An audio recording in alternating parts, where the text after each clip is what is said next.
예, 이제 35페이지 7번. 수요의 가격 탄력성부터 설명을 드릴 겁니다.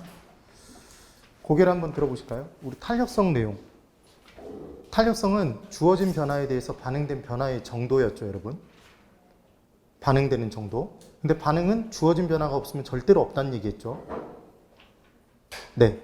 그럼 대답해 보세요. 수요량의 변화율이 10% 변화했다. 얘는 탄력적인가요? 비탄력적인가요? 그렇죠. 대답을 안 하는 게 정답인 거죠. 그래서 주어진 변화가 꼭 있어야 된다는 것. 그럼 주어진 변화 가격의 변화율이 5%일 때 수요량의 변화율이 5%면 똑같이 변한 건가요? 걔가 1단은 단위 탄력적, 1이면 단위 탄력적이었다. 똑같은 정도 변하는 것. 그러면 가격의 변화율이 5%일 때 수요량의 변화율이 10%면 몇 배 변한 거죠? 2배. 이게 탄력성의 개념이었던 거죠. 탄력적이다, 비탄력적이다? 더 많이 변했으니까 탄력적. 그래서 우리가 손가락으로 한번 판단해 보자는 얘기를 했었죠.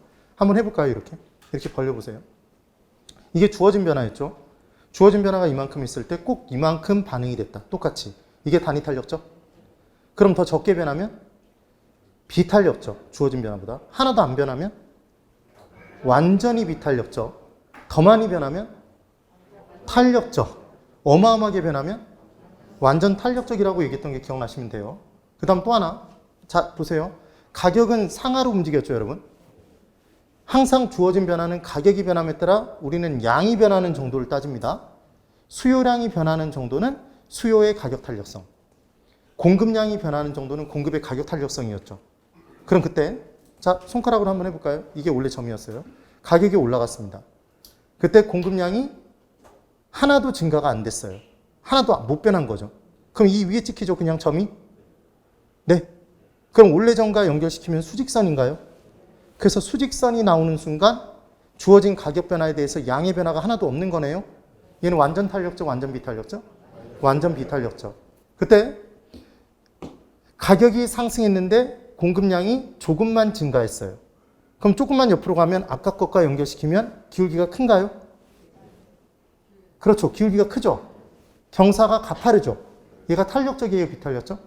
비탄력적. 그러니까 우리는 무엇을 알 수 있냐면 주어진 가격 변화에 대해서 양의 변화가 적으면 적을수록 쓴다.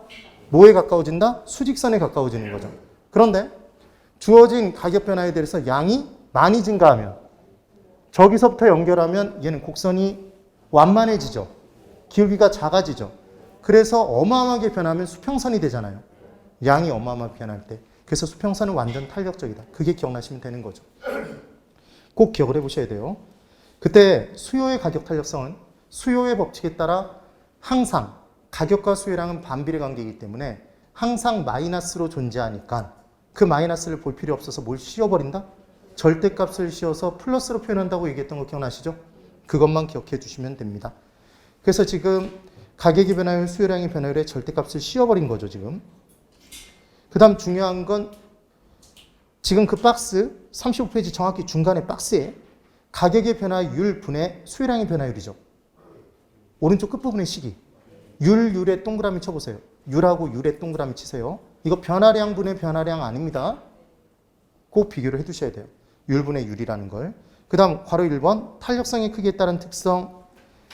그 5가지로 쪼개진 내용들 별표 하나 치시고 꼭 기억해 보시고 괄호 2번도 별표 하나. 수요 곡선의 기울기가 클수록 자 여러분 탄력적일수록 수요가 탄력적일수록 좌우로 많이 변하는 거네요. 그러니까 기울기는 완만해지죠. 기울기는 작아진다. 경사는 완만해지고 2번 수요가 비탄력적일수록 주어진 가격 변화에 대해서 수요량의 변화가 작으면 작을수록 기울기는 커지네요. 기울기는 크고 경사는 급해진다. 지금 그 표현입니다. 기억해 두시면 돼요. 그 다음 36페이지 8번 수요의 소득 탄력성은 주어진 변화가 이번엔 뭐죠, 여러분? 소득의 변화율. 소득이 변화했을 때 수요량이 변하는 정도입니다. 이게 수요의 소득 탄력성이었어요. 그럼 중요한 건 얘는 정상제와 열등제의 경우에 부호가 달라진다. 그래서 이 부호가 플러스가 되면 소득과 수요가 같은 방향이니까 무슨 제예요? 정상제고. 마이너스면 반대 방향 움직인 거니까 열등제. 기억 안 나시면 빼면 열등해지나요? 예, 그렇게 기억해 두시면 돼요. 그래서 괄호 1번, 2번 부분에 묶어두시고 별표 하나. 정상제 열등제. 그 다음 9번. 수요의 교차 탄력성이 있었죠. 교차 탄력성. 그럼 교차라는 단어가 나오면 도로가 하나일 때는 교차라는 표현 안 쓴다는 얘기겠어요? 그래서 교차로는 2개 이상의 도로가 만났을 때 교차로죠. 그래서 교차 탄력성은 한 재화 안에서 판단하는 거다. 두 재화? 두 재화. 그래서 한 재화의 가격이 변함에 따라 다른 재화의 수요량이 변하는 정도였죠. 이게 수요의 교차 탄력성이었습니다. 그럼 당연히 이 수요의 교차 탄력성은 두 재화의 관계를 나타내는 대체재와 보완재의 관계에서 나오겠네요. 그래서 플러스일 때 대체재인지 보완재인지 외워야 된다고 그랬죠. 우리가 이 부분 어떻게 외웠었죠? 뿔대 안경. 그래서 MM으로 적어두시는 거예요. 이 요약집을 다른 선생님들하고도 같이 써야 되기 때문에 제가 이 요약집을 쓸 때는 MM을 다 빼버린 거예요, 지금. 그래서 우리가 기억할 때 MM으로 어떻게 기억했었다? 뿔대 안경. 이게 기억이 나시면 됩니다. 뿔대 안경이었죠. 그래서 플러스면 뭐였다? 예, 플러스면 대체제였습니다. 이것만 기억해 주시면 돼요. 뿔대를 또 한 번 쓴 적이 있었는데 뭐 계산할 때 있었죠? 영업소득세 계산하기 위한 과세상 소득으로 조정할 때 전원일기에 누가 살고?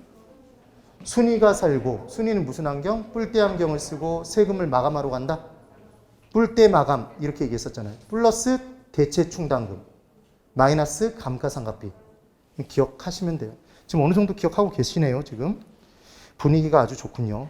네, 그래서 그 내용으로 기억해 두시면 되고, 그 다음 37페이지에 10번 수요의 가격 탄력성과 공급의 총수익과의 관계, 그 부분 문제. 별표를 2개 치세요. 2개. 그래서 각각 단위 탄력적일 때, 비탄력적일 때, 탄력적일 때, 완전 비탄력적일 때, 완전 탄력적일 때 가격 인상 정책을 펼쳐야 되는지 인하 정책을 펼쳐야 되는지 이 내용이었죠. 자, 여기 한번 보실까요? 총수입은, 공급자가 누리는 총수입은 가격에 팔리는 양 수량을 곱해주면 총수입이 나오나요? 그래서 하나당 가격이 100원일 때 팔리는 양이 100개였다. 그럼 총수입이 얼마라고 얘기할 수 있다? 얘 10,000원이네요. 이렇게 계산할 수 있다고 그랬죠? 그런데 공급자는 당연히 총수입의 증가를 꾀하고 싶다, 꾀하고 싶지 않다? 얘 총수입의 증가를 꾀하고 싶어요. 그럼 총수입의 증가를 꾀하는 방법은 총수입이 이 둘을 곱해서 나오니까 당연히 뭘 올려보겠네요? 가격을 올려보겠죠.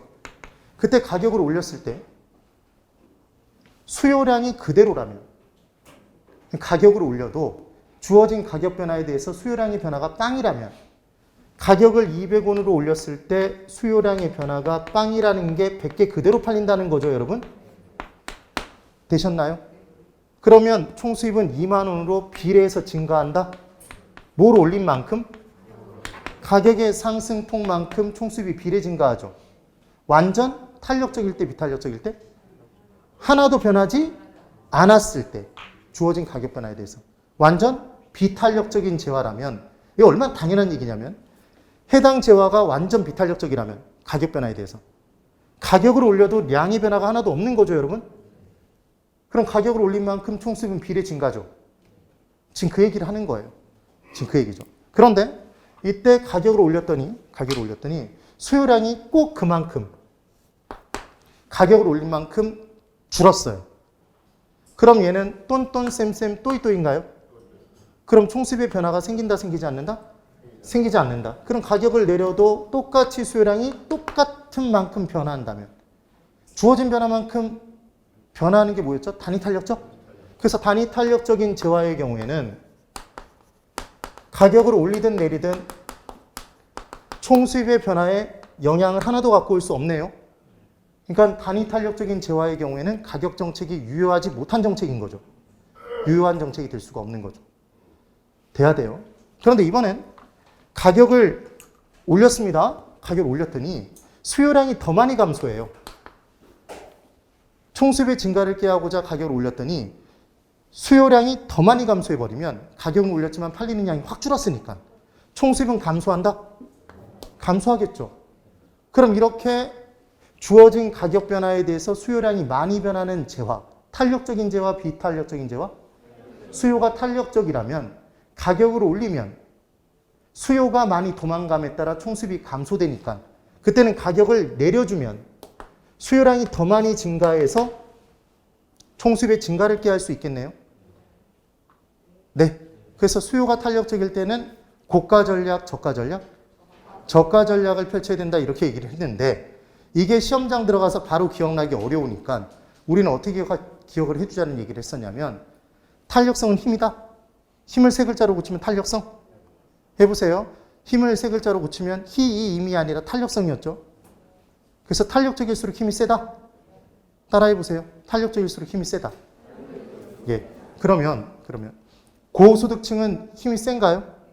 그래서 고소득층의 수요는 탄력적이다. 탄력적. 고소득층은 고가인 재화를 산다. 저가?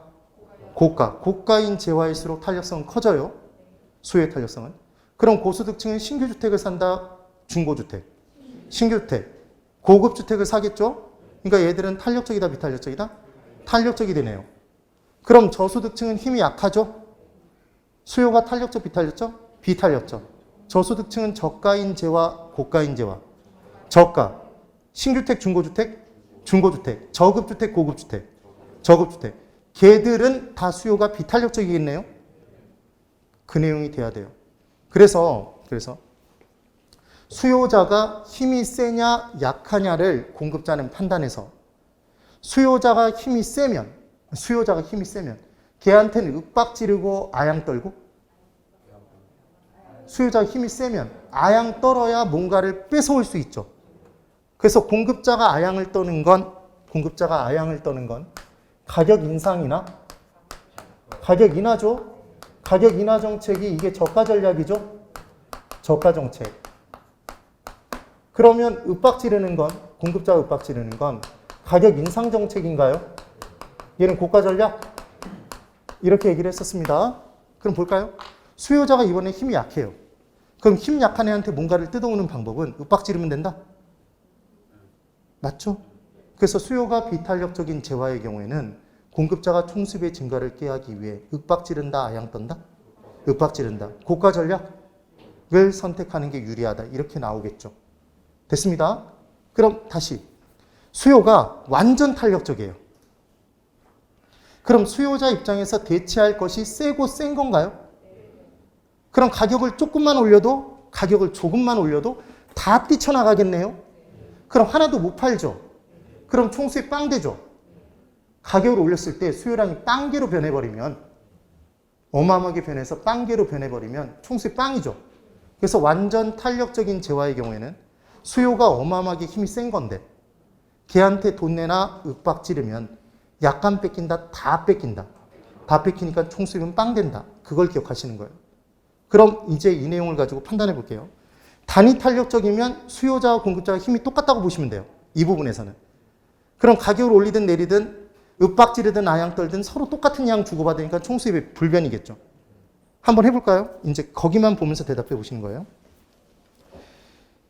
지금 37페이지 제일 위에 10번에 탄력성 부분의 내용에서 고가 전략을 펼칠 때, 저가 전략을 펼칠 때 구분을 하는 겁니다. 그럼 기본적으로는 뭐 하나만 기억해 두시면 되냐면 총수입의 증가를 꾀할 수 있는 방법이 무엇인지를 기억하시는 게 포인트예요. 딱 하나만 빼놓고는. 그럼 합니다. 단위 탄력적일 때는, 수요가 단위 탄력적이면 보고 대답하세요. 그 옆을 보지 마시고. 힘이 똑같은 건가요? 그러니까 얘는 가격 인상 인하를 해봤자 총수입의 변화는 없다? 변화 없다예요. 그럼 이번엔 수요가 비탄력적이면 수요자가 힘이 약하네요. 그럼 수요자가 힘이 약하면 얘한테는 윽박 질러야 된다, 아양? 윽박 질러서 뺏어낸다? 그래서 고가 전략의 총수입 증가인가요? 지금 옆에 봤더니 가격 상승했을 때 총수입 증가죠? 네. 그러면 수요가 이번엔 탄력적일 때는 세 번째, 수요자가 힘이 세죠? 힘이 센 애한테는 윽박 지른다, 아양 떤다. 아양 떤다. 저가 전략? 저가 전략을 펼쳐야 총수입 증가죠, 지금? 걔한테 힘센 애한테 윽박 질렀더니 가격 상승했더니 총수입 감소죠? 그렇게 비교해 두시면 돼요. 그럼 완전 비탄력적일 때는 수요가 어마어마하게 힘이 약한 거네요. 그럼 이렇게 힘 약한 애한테는 100원 달라고 얘기하면 얘는 100원을 주나요? 90원만 주나요? 어마어마하게 힘이 약한 애는 한 대당 지금 10원당 한 대죠. 달라는 대로 다 줄 거 아니에요. 비례해서. 그래서 완전 비탄력적인 재화의 경우에는 힘이 어마어마하게 약할 때는 가격 인상을 하면 꼭 그만큼 총수는 비례 증가한다. 지금 그 얘기인 거죠. 그 다음 완전 탄력적일 때만 별표 하나. 이거는 완전 탄력적일 때 고가 전략을 펼치라는 게 아니에요, 여러분. 자, 완전 탄력적이면 힘이 어마어마하게 세네요. 그럼 이렇게 힘이 어마어마하게 센 애한테 윽박지르면 약간 뺏긴다, 다 뺏긴다. 다 뺏긴다, 총수입 빵. 다시 수요가 완전 탄력적인 재화는 대체할 것이 세고 셌으니까 가격을 조금만 올려도 다 뛰쳐나간다. 하나도 못 팔게 된다. 하나도 임대하지 못한다. 그러니까 총수입은 빵이 된다. 지금 그 얘기인 거죠. 그래서 가격 상승에 총수입 빵 부분에 동그라미 치고 별표 하나를 쳐두세요. 이거 절대로 완전 탄력적인 재화의 경우에는 가격 상승을 해야 된다는 얘기가 아닌 거예요. 이게 시험 문제로 나온다는 거죠. 완전 탄력적인 부분에서는. 가격 하락의 경우에 총수입 무한대가 된다. 이거는 현실적이지 않잖아요. 이해되셨죠? 네. 그래서 당구장 표시에 공급자는 수요가 탄력적일 때, 수요자가 힘이 셀 때에는 저가 정책이 유리하고 아양 떠는 게 유리하고 수요가 비탄력적일 때 힘이 약할 때에는 윽박 지르는 게 유리하다. 고가 정책이 유리하다. 이렇게 나온 거죠. 그것만 기억해 두세요. 그 다음 11번. 부동산 수요의 탄력성에 영향을 끼치는 요인이 있습니다. 1번. 다른 재화에 비해 부동산 수요는 일반적으로 부동산은 다다르다 개별성을 띠니까 대체할 것을 찾기가 일반 재화보다 어렵겠네요. 대체할 것이 적으니까 비탄력적이겠죠. 일반 재화보다는. 그 다음 2번. 별표 2. 대체재가 적을수록 비탄력적이고 많을수록 탄력적이다. 대체할 것이 많아지면 많아질수록 해당 재화의 가격이 올라가면 다 뛰쳐나간다. 지금 그 얘기입니다. 그 다음 3번. 용도 전환이 용이하면 용이할수록 많이 변하나요? 전환이 변하는 거잖아요, 여러분. 그러니까 용도 전환이 용이할수록 더 많이 변하니까 탄력성은 커지죠. 그 다음 4번. 주거용과 다른 용도의 부동산 중에 주거용 부동산이 일반적으로 더 많네요. 걔가 더 탄력적이죠. 5번. 별표 하나. 부동산의 수요는 일반적으로 비탄력적이지만 세분할수록 탄력적이 된다. 세분할수록 탄력적으로 된다에 줄 그어 놓으세요. 그러면 이 부분에서는 이렇게 기억하는 거죠. 부동산은 다다르다 무슨 성을 띠니까? 개별성을 띠니까 대체할 것이 적어요. 대체할 것이 적습니다. 그런데 얘를 용도를 세분화시켰어요. 뭐로 세분화시켰냐면 주거용으로. 그럼 주거용이라는 동질성을 띠게 되나요, 여러분? 맞죠? 그럼 대체할 것을 찾기가 좀 더 쉬워졌네요. 대체성이 이제 높아진 거예요. 그때 주거용 중에서도 아파트.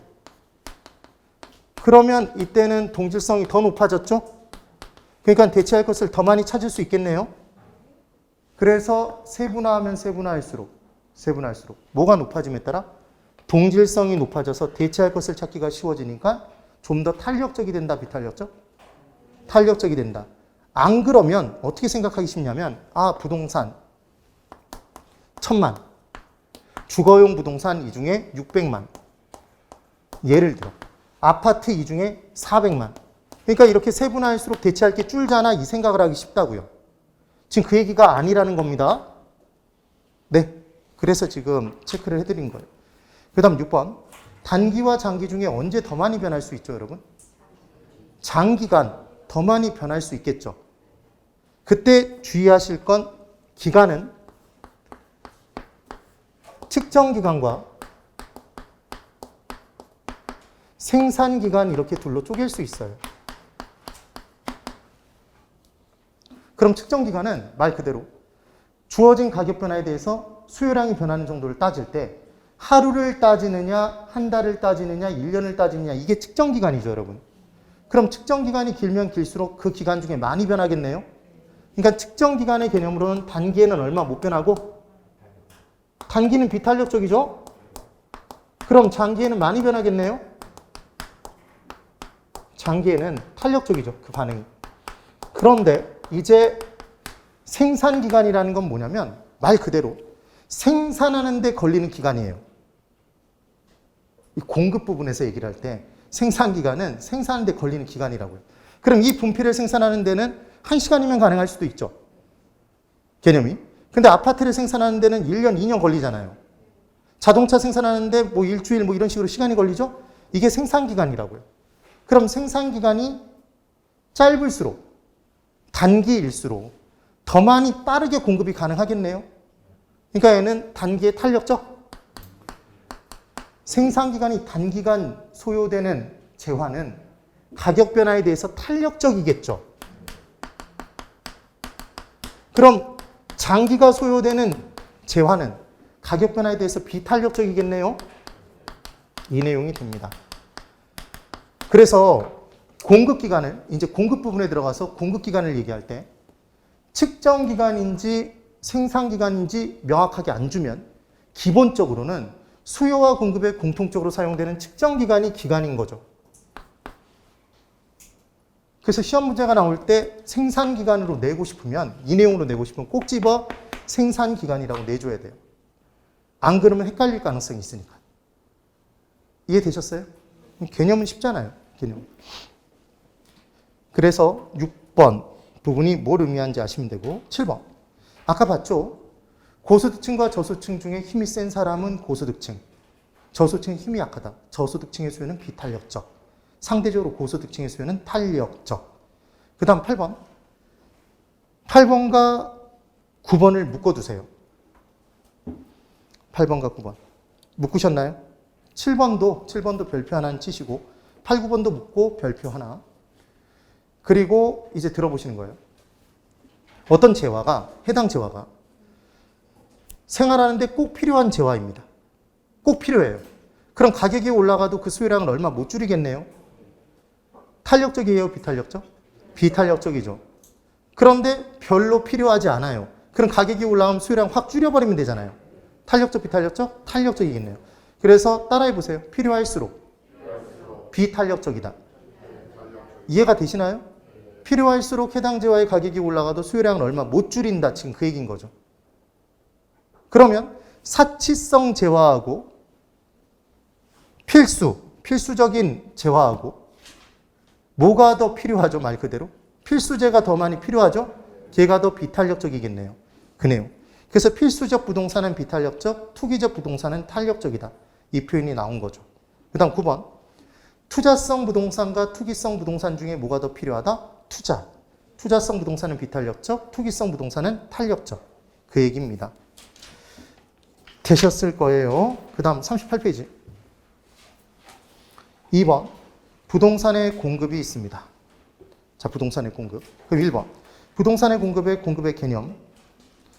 부동산을 매도 또는 임대하려고 하는 욕구가 된다. 그럼 매도하는 사람은 크게 두 명이 있을 거예요, 여러분. 새롭게 지어서 공급하는 사람도 있고 기존 주택을 팔기 위해 내놓는 사람도 있겠죠.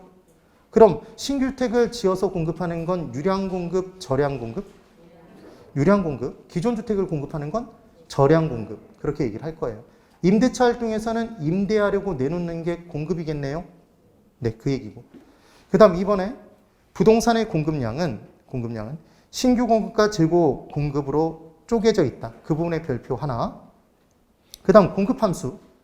공급량에 영향을 끼친 요인들이 쫙 있습니다.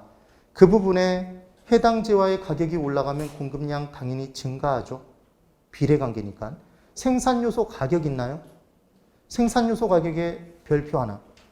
생산요소의 가격이 곧 생산비인가요? 비용이죠, 비용.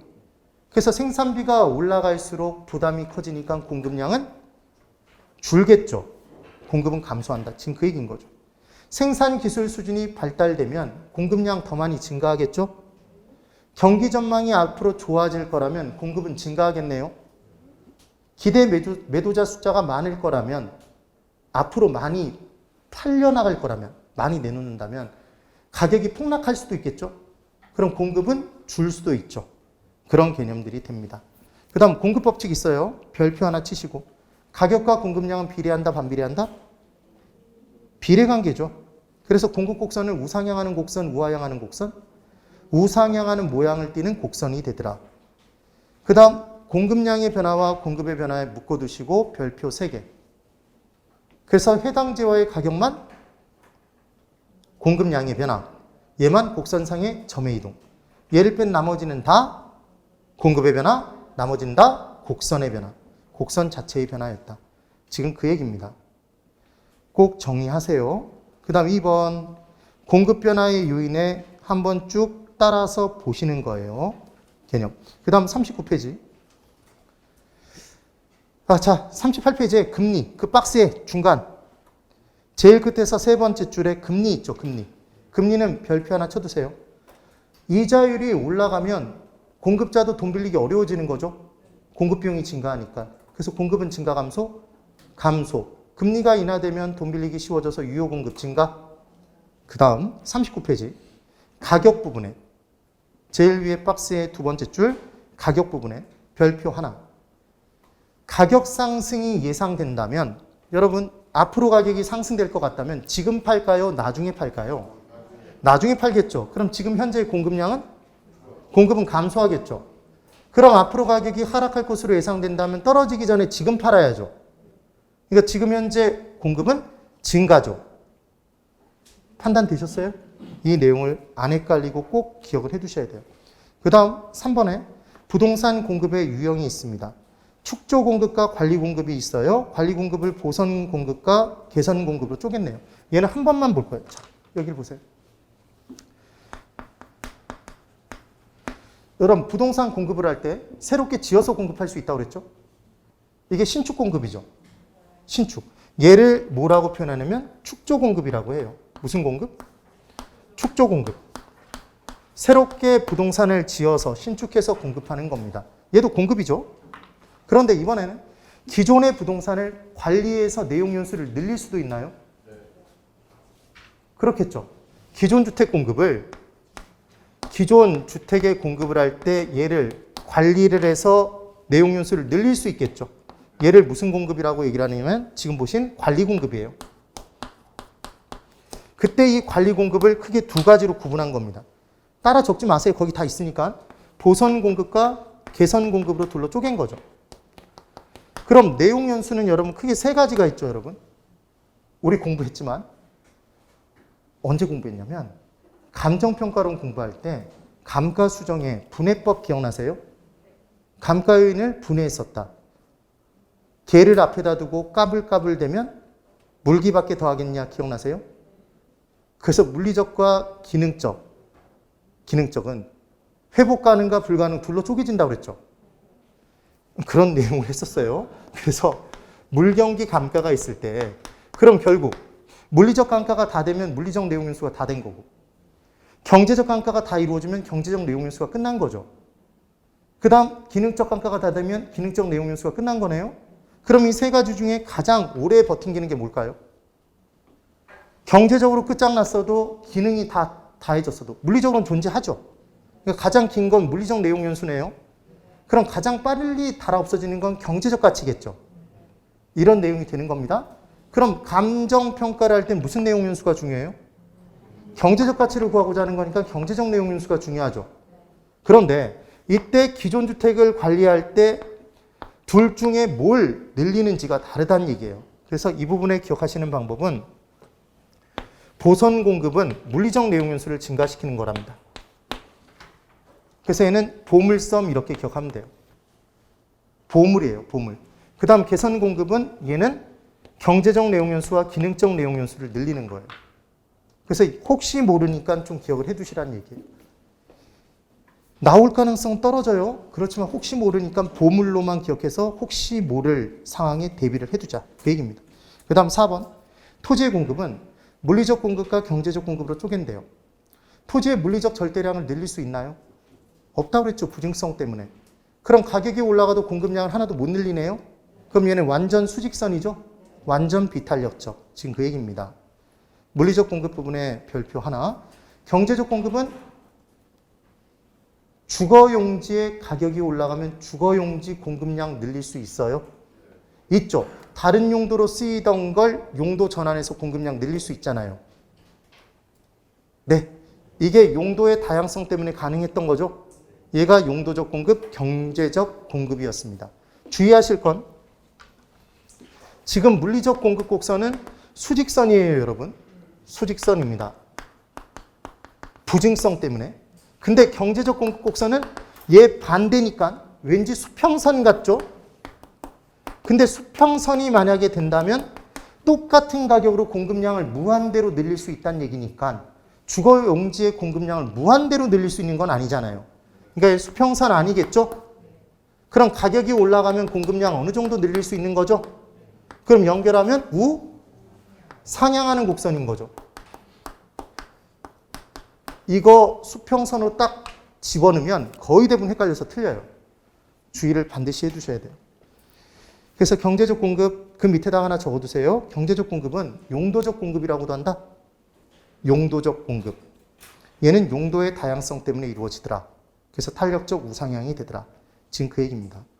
그리고 그 밑에 토지의 공급 곡선 부분에 왼쪽 부분에 그래프는 설명드렸고 오른쪽 부분을 보시면 단기와 장기라고 그냥 주면 얘는 측정 기간이었죠, 여러분. 그럼 측정 기간이 단기에는 얼마 못 늘고 그러니까 기울기가 가파르죠? 장기에는 더 많이 증가하니까 옆으로 더 갔죠? 그럼 연결해 보면 곡선은 완만해지죠. 지금 그 얘기. 그래서 그 내용을 얘기한 게 5번의 내용이고 그 다음 넘겨보세요. 40페이지. 6번. 공급의 단기와 장기의 개념이 있습니다. 그래서 단기는 신규택 공급이 불가능한 정도의 짧은 기간을 뭐라고 하고? 단기. 그래서 얘는 기존 주택 공급만 따질 수 있겠네요. 저량 공급만 가능한 거죠. 그럼 신규택 공급이 가능한 정도의 긴 기간을 뭐라고 한다? 장기라고 하더라. 장기. 비교를 꼭 해두셔야 됩니다. 그러니까 결론. 여러분 절 보세요. 저량 공급은 기존 주택을 팔기 위해 내놓는 행위는 단기에도 가능하고 장기에도 가능하다. 그런데 신규택을 새롭게 지어서 공급하는 행위는 단기에는 불가능, 장기에는 가능. 그러니까 단기와 장기를 구분하는 기준은 신규택 공급, 유량 공급이 가능한 정도의 긴 기간은 뭐고? 장기고 될 수 없는 짧은 기간은 뭐다? 단기다. 지금 그 얘기인 거예요. 그 다음 7번. 공급의 가격 탄력성. 왜 공급의 가격 탄력성 부분에는 여러분 절대값이 없죠? 가격과 공급량은 어차피 비례죠. 그럼 얘는 플러스죠. 어차피 플러스잖아요. 얘는. 그렇죠? 그래서 지금 절대값 없는 거예요. 얘도 율분의 율인 거고 주어진 가격 변화에 대해서 공급량이 변하는 정도를 얘기하더라. 그 다음 괄호 2번 탄력성의 크기와 비교 똑같습니다. 여러분. 그 다음 8번의 내용도 똑같은데 이제 하나하나 볼게요. 부동산 공급의 탄력성에 영향을 끼치는 요인 1번. 일반적으로 부동산 건설업은 동그라미 1번에는 별표 하나, 비용 증가 산업이므로 비용 증가 산업 동그라미. 여러분, 비용 증가 산업은 하나당 만드는 데 들어가는 비용이 공급량을 늘림에 따라 점점 증가하는 산업이죠. 그럼 공급량을 늘려도 똑같은 비용으로 공급이 가능한 산업은 비용 불변 산업이네요. 비용 불변 산업. 그럼 얘는 비용 증가 산업이죠. 왜 얘가 비용 증가 산업인지 설명을 드려볼게요. 아파트의 가격이 올라갑니다. 그럼 아파트 공급량을 늘리겠죠. 가격과 공급량 비례니까. 그럼 아파트 공급량을 늘리기 위해서는 아파트 만들어져라 뚝딱 그러면 아파트가 만들어지나요? 그게 아니라 아파트를 공급하겠다는 사람들은 목재, 철근, 세멘 등을 서로 사기 위해 경쟁해야 될까요? 공급자들끼리? 그럼 목재, 철근, 세멘의 가격이 올라가요? 올라가지 않아요? 올라가죠. 이게 생산비가 증가하잖아요. 공급량을 늘림에 따라. 그래서 비용 증가 산업이죠. 일반적으로. 그러면 공급자 입장에서는 하나당 만드는 데 들어가는 비용이 점점 증가하니까 더 만든다, 적게 만들고 끝난다? 비용 증가가 부담스러우니까 적게 증가하겠죠. 적게 변하겠죠. 탄력적이에요? 비탄력적이에요? 비탄력적이다. 지금 그 얘기인 겁니다. 그 다음 동그라미 2번과 8번을 묶어두세요. 별표 하나 치시고 단기와 장기 중에 언제 더 많이 변한다? 장기일수록 더 많이 변한다고 그랬죠? 단기에는 얼마 못 변하고 지금 그 얘기인 거죠.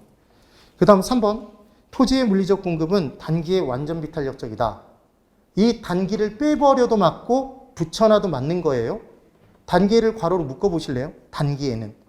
그러니까 물리적 공급은 토지의 물리적 공급이라고 얘기하면 부증성 때문에 불가하죠. 공급량의 증가가 불가능하잖아요. 그러니까 완전 수직이죠. 완전 비탄력적. 단기를 넣어도 맞는 겁니다. 네. 그 다음 4번. 기술 혁신이 이루어지면 더 많이 공급량을 늘릴 수 있죠. 더 많이 변하니까 탄력적. 그 다음 5번. 체크 하나.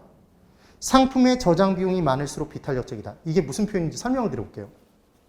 여러분, 만약에 어떤 재화가 있는데 그 재화를 미리 생산해서 저장해 둘 수 있다면 가격이 올라가면 확 풀어버리면 될 거잖아요. 그럼 공급량의 증가를 많이 할 수 있겠네요. 반응이 탄력적이 된다, 비탄력적? 탄력적이 되겠죠. 그러기 위해서는 상품의 저장 비용이 많이 들어야 돼요, 적게 들어야 돼요? 적게 들어야 만들어 놓고 저장해 놓고 기다릴 수 있는 거잖아요. 이해가 되시죠? 그런데 상품의 저장 비용이 많이 드는 재화라면 미리 만들어 놓고 대기하고 기다릴 수가 없겠네요.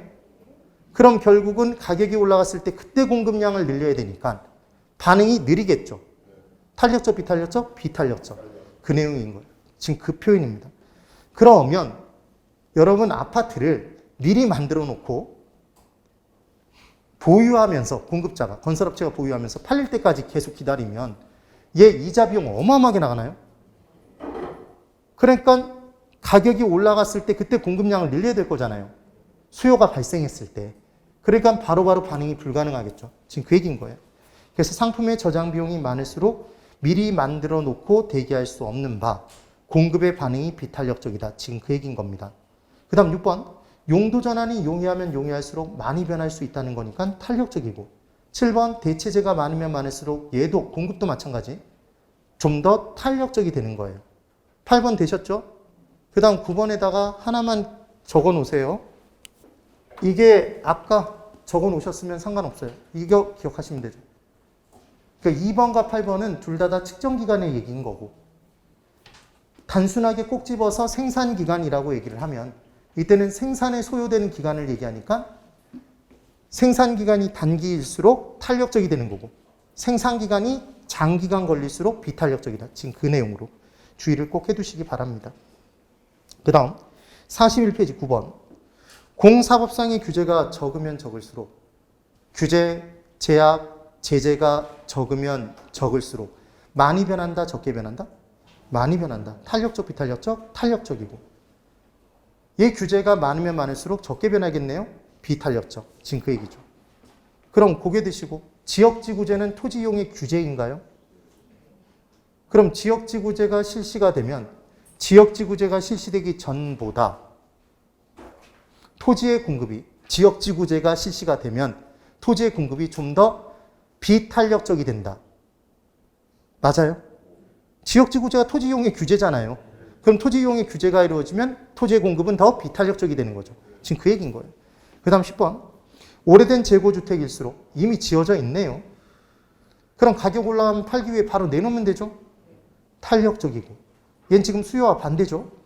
신규 주택일 경우에는 가격 올라가면 새롭게 지어서 공급해야 되니까 그 반응이 비탄력적이죠.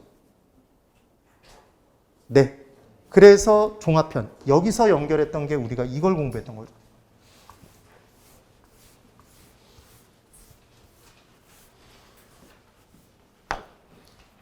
자, 신규주택과 중고주택이 있었습니다. 그때 수요가 있고 공급이 있었어요. 여러분, 공급자는 공급 비용이 증가되면 자기가 부담하려고 드나요? 떠넘기려 드나요? 떠넘기려고 들죠. 누구에게? 만만한 수요자에게. 그때 떠넘겨지는 정도는 수요와 공급의 상대적인 힘의 크기에 따라 달라진다. 힘이 탄력성이었죠. 그래서 수요와 공급의 상대적 탄력성의 크기를 비교해서 수요가 더 비탄력적이면 수요자가 더 많이 부담하고, 공급이 더 비탄력적이면 공급자가 더 많이 부담하고, 공급이 완전 비탄력적이면 공급자가 전액 부담한다. 기억나세요? 그럼 수요와 공급의 탄력성의 크기가 똑같으면 절반씩 부담하네요? 이 얘기였죠. 그런데 이때 수요 계층이, 신규주택은 수요자가 고소득층이에요? 저소득층이에요? 고소득층이죠. 그럼 고소득층의 수요는 탄력적이다, 비탄력적이다? 예, 탄력적이었습니다. 그런데 신규 주택은 가격이 올라갔을 때 공급량 바로 못 늘려요? 그럼 공급이 비탄력적이죠?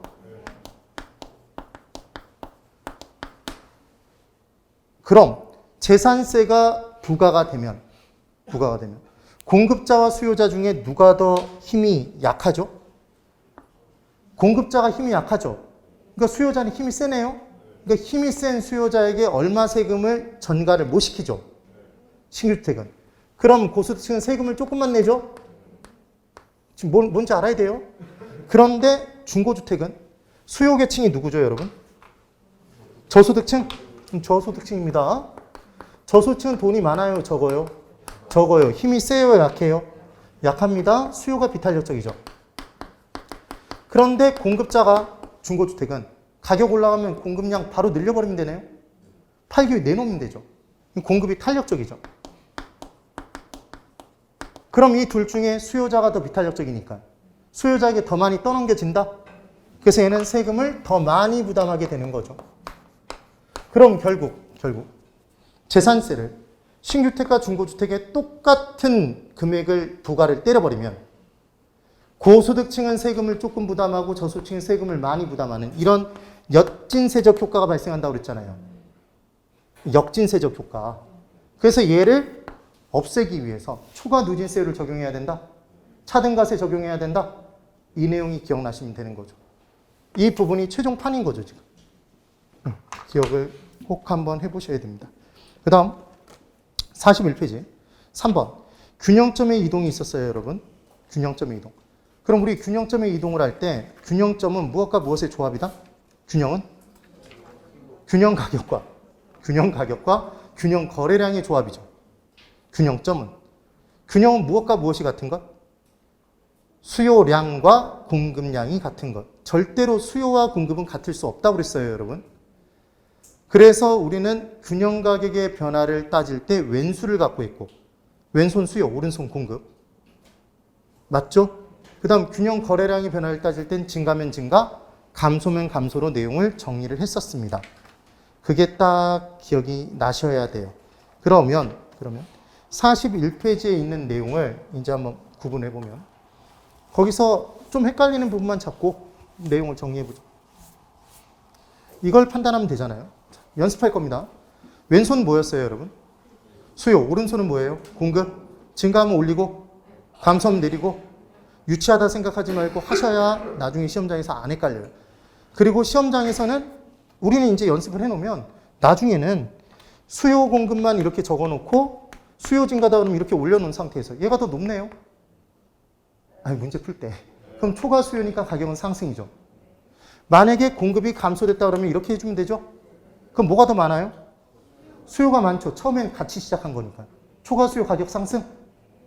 근데 문제에서 수요 증가, 공급 증가라고 수요 감소, 공급 감소라고 줬는데 내려보니까 얼마만큼씩인지 모르면 얼마만큼 내려야 될지 모르잖아요. 그럼 초과가 뭔지 모르니까 가격 변화는 알 수 없다. 이걸 하기 위해서 우리가 이걸 했던 거죠, 사실은. 한번 해볼게요. 마지막이라고 생각하고 한번 해보죠. 자, 이제 왼손과 오른손은 균형입니다. 처음 출발 균형. 해야죠. 지금 새로운 사람만 또 안 하고 있네요. 예. 자, 그러면 정작 해야 될 사람은 안 하고 원래 했던 사람만 계속 하는 거예요. 원래 잘하는 사람만. 이게 원래 그런 거예요. 그러면 이때 수요가 증가됐어요.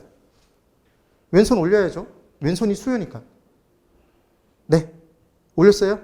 똑같은 양만큼 공급이 감소됐어요. 내려야죠. 오른손이 공급이잖아요. 그럼 내리면 명백한 초과 수요죠. 왼손이 높잖아요. 초과 수요니까 가격은 반드시 상승이죠. 상승. 오른다 그랬는데 모른다라고 들려서 깜짝 놀랐네요. 그래서 이 내용으로 꼭 기억을 해두시고 다시 이걸 했던 이유는 이것 때문이었던 거죠. 수요가 증가했어요. 공급이 똑같이 증가했대요. 그럼 얘는 똑같은 양을 올려준 거죠. 높이가 똑같아요. 그러니까 얘는 초과가 없죠. 가격은 불변이라는 걸 알 수 있죠. 그런데 이번엔 수요 증가, 공급 증가라고만 줬어요. 그럼 위에서 이러고 있어야 되죠. 얼마만큼씩인지 모르니까. 그럼 초과가 수요인지 공급인지 초과가 없는지 알 수 없네요. 그러니까 균형 가격의 변화는 알 수 없어요가 정답이 되는 거죠. 그걸 꼭 기억하시기 위해서 이걸 했던 거죠, 사실은. 다시. 그 다음 거래량의 변화는 더 쉽다고 그랬죠. 증가면 증가, 감소면 감소. 이게 끝이었어요. 그럼 수요 증가, 거래량 증가, 공급 증가, 거래량 증가, 공급 감소, 거래량 감소. 수요 증가, 공급 증가 동시. 그럼 거래량은 증가, 증가. 무조건 증가. 되세요? 그런데 이번엔 이것 때문에 한 거였죠, 사실은. 수요 증가와 시장에 공급 감소가 동시에 나타났답니다. 얘가 동시에 나타났대요. 그럼 우리는 균형 가격의 변화를 판단해 볼 수 있겠죠? 균형 거래량의 변화도 판단해 볼 수 있겠죠? 일단은 그러면 한번 해볼까요? 이게 문제니까. 얘 딱 놓고 이렇게 하는 거죠. 수요 증가, 공급 감소죠? 동시라고 얘기했으니까. 명백한 초과 수요죠? 그럼 가격은 뭐예요? 상승이죠? 맞습니다. 그럼 균형 거래량의 변화는 얘 거래량 증가죠? 얘 거래량 감소죠? 근데 얼마만큼씩인지 안 줬죠? 그렇죠? 그러니까 균형 거래량의 변화는 알 수 없어요가 답이겠네요. 네. 이렇게 문제를 푸는 거죠. 다시 이번엔 하나 더. 수요 감소와 공급 감소가 동시에 나타났답니다. 그러면 얘는 밑에서 이러고 있는 거죠. 그러니까 가격의 변화를 알 수 없어요가 되죠. 얘는 거래량 감소죠. 얘 거래량 감소죠. 그럼 거래량은 빼도 박도 못하게 감소죠. 그것만 기억하시면 끝나는 거죠. 그래서 이 부분은 쉽다 어렵다? 매우 쉬운데 요즘은 이렇게 낸다 안 낸다? 이렇게 안 내죠. 여기다가 뭘 더해서 내요? 탄력성? 탄력성 부분의 내용을 연결해서 문제를 냈던 거죠. 여기다가 뭘 더한다? 탄력성을. 그래서 탄력성을 더했을 때 문제가 바뀌는 유형. 자, 여기 보시고 연습하는 겁니다. 수요와 공급이 있어요, 여러분. 얘가 수요랍니다. 그러니까 수요 곡선이 지금 뭐예요? 수평선이죠. 수평선. 그 다음 공급 곡선이 있어요. 이게 공급 곡선. 우상향하는 곡선. 이렇게 있습니다. 그럼 공급이 이 상태에서 원래 그대로라면 여기가 균형점인가요, 여러분? 균형점이죠. 그럼 균형점에서의 가격이 있고 균형점에서의 거래량이 있을 거예요. 좌우로 움직이는 건 양이죠. 상하로 움직이는 건 가격이죠. 분명히 그렇습니다. 그런데 이때 어떤 요인에 의해서 공급이 증가됐대요. 생산 기술이 향상됐답니다. 그럼 공급이 증가하죠. 그럼 공급곡선이 우측으로 이동하죠. 그래서 우측으로 이동했어요. 이렇게 우측으로 이동이 됐네요. 우측으로. 그러면 균형점이 이제 여기에 찍히죠. 그럼 지금 뭘 보여드리는 거냐면 두 가지 곡선이 있는데 둘 중에 하나가 수평선이면 하나의 곡선이 이동이 돼도 이 선상, 수평선상에서 움직여 다닌다? 그럼 뭐는 변하지 않는다? 상하 변화는 없네요. 그러니까 얘는 가격은 불변이 되겠죠. 이게 중요한 포인트죠. 그럼 양의 변화는 불편이 아니라 불변. 모르면 불편한 거죠. 예. 그래서 양의 변화는 크죠. 이게 수평선이었고 이번에는 하나의 곡선이 수직선이죠. 이번에는 얘를 공급으로 들어가 볼게요. 공급 곡선이 수직선이랍니다. 이번엔. 그럼 공급이 완전 비탄력적이죠, 여러분? 이때 수요 곡선이 있을 거예요. 우하향하는 곡선. 그때 여기가 균형점이었는데 수요가 감소됐대요. 인구가 감소했습니다. 그럼 수요 감소죠? 수요 곡선이 어디로 이동? 좌측으로 이동합니다. 좌측으로 이동하겠죠?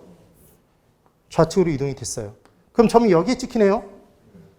그럼 지금 이렇게 두 개의 곡선이 있을 때 한 곡선이 수직선이면 점은 이 수직선상에서 움직여 다닌다? 그럼 수직선상에서 움직여 다니면 좌우 변화가 없다? 그러니까 양의 변화는 불변이죠. 균형 거래량이 이번엔 얘가 불변이죠. 그럼 상하 변화는 커요? 그래서 가격 변화는 크게 이루어지는 거죠. 이 내용이었습니다. 그래서 여기서 더해서 뭐 하나를 기억하시라는 얘기를 했냐면 탄력적이다 그러면 이렇게 끌고 가시라는 얘기했죠. 수요든 공급이든 탄력적이다 그러면 이렇게 끌고 가라는 얘기를 했어요. 이 밑에서 끌고 가도 상관없어요. 그럼 얘 끌고 가면 얘는 좌우 변화는 크죠? 상하 변화는 작죠? 얘는 탄력적인 거지 완전 탄력적인 게 아니니까 한 줄이 아닌 거예요, 실은. 그러니까 얘는 상하 변화는 작은 거고 가격은 적게 변하고 작게. 양은 많이 변하는 거죠. 그럼 비탄력적이라고 주면 이렇게 내리라고 그랬죠? 그럼 얘는 상하 변화가 크죠? 가격은 크게 변하고 양은 작게 변하죠? 좌우 변화는. 이게 문제를 푼 요령이었습니다. 단위 탄력적인 건 안 내요. 이 부분에서. 되셨죠? 예. 그럼 연습해 볼게요. 이제 풀리는지. 한번 해볼까요?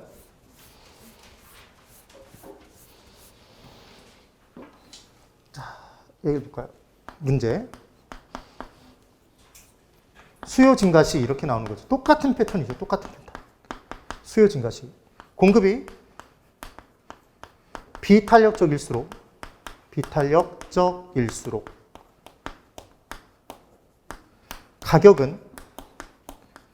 가격은 많이 상승하고 거래량은 작게 증가한다. 자, O, X. 잠깐 시간을 달라.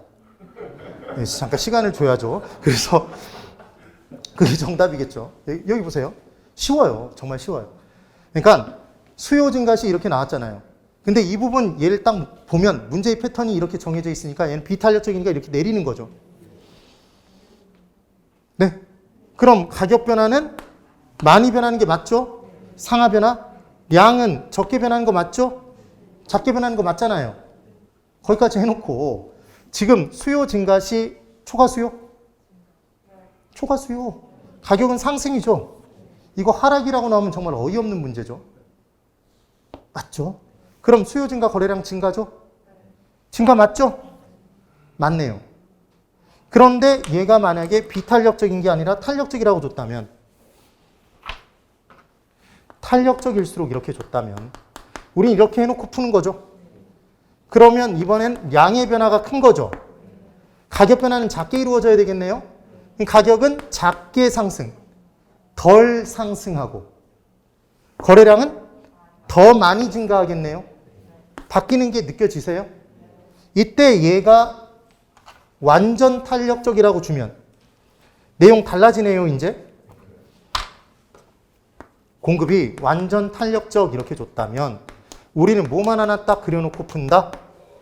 수, 평선. 그럼 가격은? 수요 증가 시 가격은 불변이죠. 불변이고 거래량은 많이 증가하죠. 좌우 변화 크다면서요. 많이 증가. 이렇게 풀면 되잖아요. 풀려요, 안 풀려요? 풀리죠. 다시 얘가 완전 비탄력적이다 이렇게 주면 뭘 그려놓고 푼다? 수, 직선. 그럼 거래량이 불변이네요. 좌우가 불변이죠. 좌우가. 가격은 많이 변하죠? 가격 많이 상승이겠네요. 이것만 알면 이 문제 다 풀잖아요. 네. 꼭 정리를 해두세요. 다시 하나 더. 자, 이제 판단 한번 해보죠. 가끔 문제에 공급 함수를 이렇게 줄 수 있어요. 공급 함수를 뭐라고 주는 경우가 있냐면 P는 200 이렇게 주는 경우가 있어요. 그럼 P는 200이라면 공급 함수 P는 200을 표현해 보면 이렇게 표현이 되는지를 느껴보세요, 여러분. 0이고 가격이고 공급량입니다. 지금 공급 함수니까. 지금 P는 200이죠. 공급 함수가 P는 200이래요. 그럼 P 200이죠? 그럼 200으로 계속 공급량을 늘릴 수 있다는 얘기잖아요. 아니, 공급 함수가 그냥 P는 200이라고 주면 얘 200으로 공급량을 무한대로 늘릴 수 있다는 거죠. 얘 완전 탄력적이에요? 완전 비탄력적이에요? 이게 완전 탄력적인 거죠. 어떻게 하셨어요? 수평선이니까. 이해가 되십니까? 그런데 이때 공급 함수를 이렇게 줄 수 있다고요. 얘는 그러니까 지금 수평선이고 그려봤더니 그래서 완전 탄력적이죠. 완전 탄력적. 그런데 이번엔 공급 함수를 이렇게 주는 거죠. QS는 300이래요. 공급 함수가 원래는 P와 수량이 나와야 될 텐데 그렇게 주어지지 않고 이렇게 그냥 준 거죠. QS는 300이래요. 그럼 QS가 300이라는 얘기는 얘는 공급량이 300으로 고정이죠. 무슨 말인지 이해를 하셨어요? 예. 그럼 얘가 300이면 300으로 고정이잖아요. 가격이 변화해도. 이렇게 되겠죠? 되셨어요? 그럼 얘는 무슨 선? 수직선. 양이 고정이잖아요. 양이. 그러니까 얘는 가격이 변화해도 양의 변화가 하나도 없는 거죠. 그러니까 수직선이니까 완전 탄력적, 완전 비탄력적? 얘는 공급이 완전 비탄력적인 경우죠. 그래서 우리 기출문제에 공급 함수는 P는 200에서 P는 300으로 변화했을 때 균형거래량 얼마만큼 변하고 공급은 완전 탄력적인지 완전 비탄력적인지 이거 문제로 나왔었죠. 네. 그럼 얘가 이렇게 변화가 된다면 P는 200에서 P는 300으로 공급 함수 자체가 아예 변화한다면 얘는 이렇게 그려지겠네요. 맞아요? 얘도 수평선이죠. 그럼 공급은 완전 비탄력적이에요. 완전 비탄력적이에요? 완전 탄력적? 완전 탄력적이죠. 그렇게 기억해 두시면 됩니다. 얘가 한번 나왔으니까 얘가 나올 수도 있어요. 그려보시면 돼요. 그렸을 때 수직선이 나오면 뭐고? 완전 비탄력적. 양의 변화가 없는 거니까. 수평선이면 양의 변화가 무한한 거죠. 그러니까 우리는 양의 변화가 반응된 변화잖아요. 그걸 가지고 판단한다는 것만 아시면 돼요. 그래서 지금 균형점의 이동과 탄력성과의 관계도 설명을 드려봤죠. 그 부분의 별표를 치시고 꼭 기억을 해보셔야 됩니다. 4번 부분의 균형점의 이동과 탄력성의 관계의 별표를 3개 치세요. 3개 치시고 꼭 정리해 두셔야 돼요. 그 다음 42페이지에 부동산 경기 변동부터 내용이 있는데 이 부분부터 또 10분 쉬었다가 보도록 할게요. 10분 쉬십시오.